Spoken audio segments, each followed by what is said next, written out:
Hi friends, welcome to my channel. நான் உங்கள் பிரியா.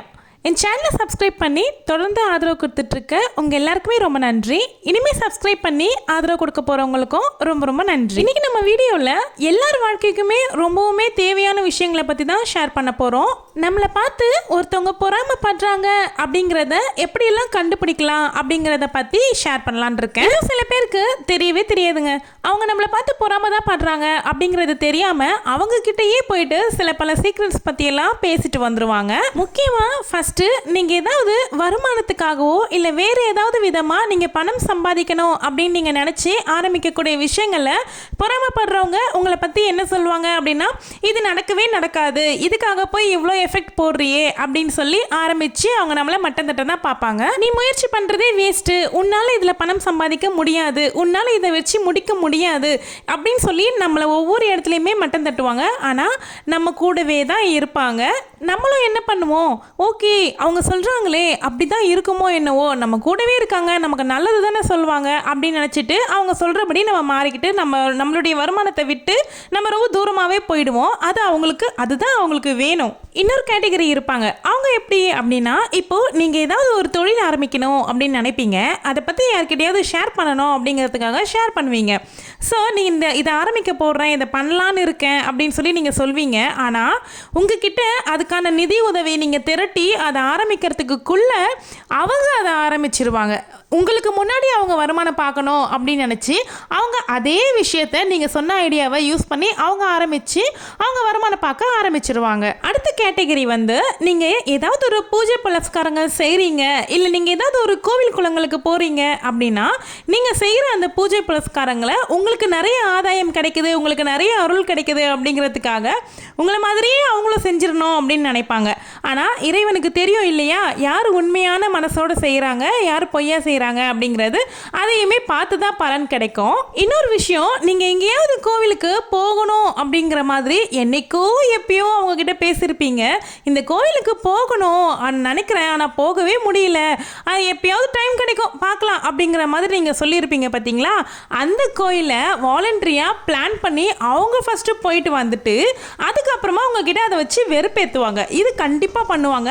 ஆனால் நீங்கள் அதை கேஷுவலாக வெறுப்பேற்றலை, அவங்களோட எக்ஸ்பீரியன்ஸ் அவங்க ஷேர் பண்ணுறாங்க அப்படின்னு நீங்கள் நினச்சிப்பீங்க. ஆனால் அவங்கள பொறுத்த வரைக்கும் உன்னால் முடியல, நான் போயிட்டு வந்துட்டேன் பற்றியா அப்படிங்கிற மாதிரி உங்களுக்கு சொல்லி காமிச்சிட்டே தான் இருப்பாங்க. இன்னொரு கேட்டகரி இருப்பாங்க. அது எப்படி அப்படின்னா, நீங்கள் வாழ்க்கையில் என்றைக்கோ எப்பயோ ஏதாவது ஒரு தவறு செஞ்சுருப்பீங்க. வாழ்க்கையில் எல்லாருமே ஏதாவது ஒரு கட்டத்தில் தவறுகள்ங்கிறது செய்ய தான் போகிறோம். தவறில் சின்ன தவறு பெரிய தவறுங்கிறது மட்டும் தான் வித்தியாசம் இருக்கே கண்டி, தவறு தான். அந்த மாதிரி நீங்கள் ஏதாவது ஒரு பெரிய தவறு பண்ணியிருக்கீங்க அப்படிங்கும்பொழுது அதை எந்தெந்த சூழ்நிலையில் உங்கள் எதிர்க்கவே எப்படி சொல்லி காட்டலாம் அப்படிங்கிறதுல ரொம்பவுமே குறியாக இருப்பாங்கங்க. அவங்க எப்படி சொல்லுவாங்க அப்படின்னா, நேரடியாக உங்கள் முகத்துக்கு நேராக சொல்லாமல் வேற ஒருத்தவங்களை சொல்கிற மாதிரி உங்கள் வாழ்க்கையில் நடந்த விஷயத்தை தொட்டு காமிப்பாங்க. அப்போ நமக்கு என்ன ஆகும், அந்த இடத்துல நம்மளை தான் சொல்கிறாங்களோ அப்படிங்கிற மாதிரி ஒரு ஃபீல் வரும். அப்புறம் நம்மளை சமாதானப்படுத்திக்குவோம், சேச்சே அப்படி இருக்காது, அவங்கள தான் சொல்லியிருப்பாங்க, ஸோ நமக்கு அது குத்திருக்கு அப்படிங்கிற மாதிரி நம்ம நினச்சி விட்டுருவோம். ஆனால் அவங்களுடைய எண்ணமே மோட்டிவே என்ன அப்படின்னா, நம்ம அந்த இடத்துல ஹர்ட் ஆகணுங்கிறது மட்டும்தாங்க. அந்த மாதிரி உங்களை கஷ்டப்படுத்துகிறாங்க அப்படின்றது கூட பொறாமையினுடைய வெளிப்பாடு தான். அடுத்து அவங்க எவ்வளோ ட்ரை பண்ணுவாங்க ஒரு விஷயம், அதை அவங்களால செய்ய முடியாமலே போயிருக்கலாம், செய்ய முடியும் அப்படின்னு அவங்க நம்பிட்டு அதை ட்ரை பண்ணிகிட்டே இருப்பாங்க. அதையே நீங்கள் 1க்கு 2ஆவோ இல்லை 2க்கு 3ஆவோ அதை அச்சீவ் பண்ணிட்டீங்க அப்படின்னும் பொழுது அந்த விஷயத்தை அவங்களால ஏற்றுக்கவே முடியாது.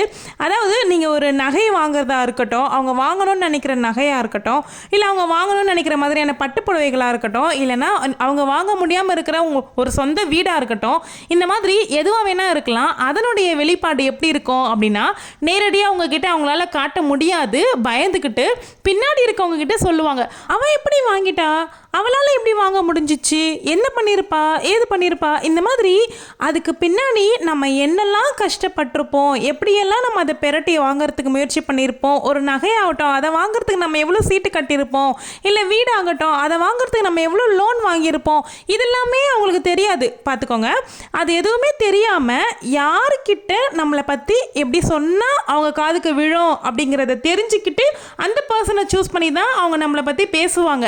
அந்த மாதிரி பொறாமப்படுறவங்க அந்த மாதிரி பர்சனை சூஸ் பண்ணி அவன் எப்படி வாங்கினா, இவன் எப்படி வாங்கினா, இவன் எப்படி அதை அச்சீவ் பண்ணியிருப்பா, இவங்க எப்படி இப்படி பண்ணியிருப்பாங்க, நம்ம என்ன பண்ணால் நம்ம அதை அச்சீவ் பண்ணுவோம் அப்படிங்கிறத பற்றி யோசிக்க மாட்டாங்க.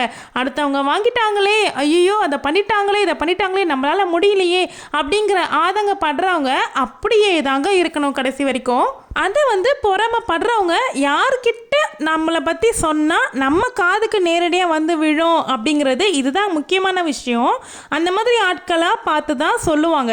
நீங்கள் இதை அனுபவப்பட்டிருக்கீங்க அப்படின்னா கமெண்ட் செக்ஷனில் கண்டிப்பாக ஷேர் பண்ணுங்கள். இதை பற்றி எவ்வளோதான் முயற்சி பண்ணாலும் தேனியாக முடியாது இல்லையா? அதை புரிஞ்சிக்கவே முடியாத ஆட்கள் இன்னமும் பொறாமப்பட்டுக்கிட்டு அதே இடத்துலையே நின்றுட்டு தான் இருப்பாங்க. அவங்க யாரை பார்த்தெல்லாம் பொறாமப்படுறாங்களோ அவங்க எல்லாரும் அடுத்தடுத்த லெவலுக்கு போய்கிட்டே தான் இருப்பாங்க. இதெல்லாம் கூட பரவாயில்லைங்க. வெளியாட்கள் பொறாமப்படுறாங்க அப்படின்னா கூட பரவாயில்லைங்க. இந்த காலத்துல எல்லாம் பெத்த தாயே கூட பொறாமப்படுறாங்க. நடக்குது இது. அவங்க ஐயோ இவங்க கிட்ட இல்லை, இவங்க மட்டும் எப்படி பண்ணிட்டானோ தெரியல அப்படிங்கிற மாதிரி இந்த காலத்துல பெத்த தாயே பொறாமப்படுறாங்க அப்படின்னு நிறைய வீடியோஸ்ல கமெண்ட் செக்ஷன்ல சொல்றத நான் பார்த்துருக்கேன். அது உண்மைதான். இந்த மாதிரி ஆட்களுக்கெல்லாம் நான் என்ன சொல்ல விரும்புறேன் அப்படின்னா, நீங்க அடுத்தவங்களை பார்த்து அடுத்தவங்க அதை பண்ணிட்டாங்களே, அடுத்தவங்கக்கிட்ட இது இருக்கே, அடுத்தவங்க கிட்ட இப்படி வாங்கிறாங்களே, இந்த பொருளை வாங்கிட்டாங்க அந்த பொருளை வாங்கிட்டாங்கன்ட்டு நீங்கள் பொறாமப்பட்டுக்கிட்டே இருக்கிறத விட்டுட்டு அந்த பொறாமப்படுற நேரத்தில் அதை வாங்கிறதுக்கு நம்ம என்ன முயற்சி பண்ணலாம் அப்படிங்கிறத நீங்கள் ட்ரை பண்ணி உங்களுக்கு நீங்கள் சக்ஸஸ் பண்ணிக்கிறதுக்கு பார்த்தீங்கன்னா தான் நீங்களும் அவங்கள மாதிரி முன்னுக்கு வர முடியும். இல்லை அப்படின்னா அதே இடத்துலையே பொறாமப்பட்டுக்கிட்டே தான் நீங்கள் இருக்கணும். இருக்கிறதுமே போயிடும். உங்ககிட்ட இருக்கிற ஆரோக்கியம் போயிடும், உங்ககிட்ட இருக்கிற வெல்த் போயிடும், எல்லாமே போயிடுங்க. அடுத்த வீடியோவில் பொறாமப்படுறவங்க கிட்ட இருந்து நம்ம எப்படி நம்மளை காப்பாற்றிக்கலான்றதை பற்றி ஷேர் பண்ணலாம். இந்த வீடியோ பிடிச்சிருந்தா லைக் பண்ணிக்கோங்க. தேங்க்யூ.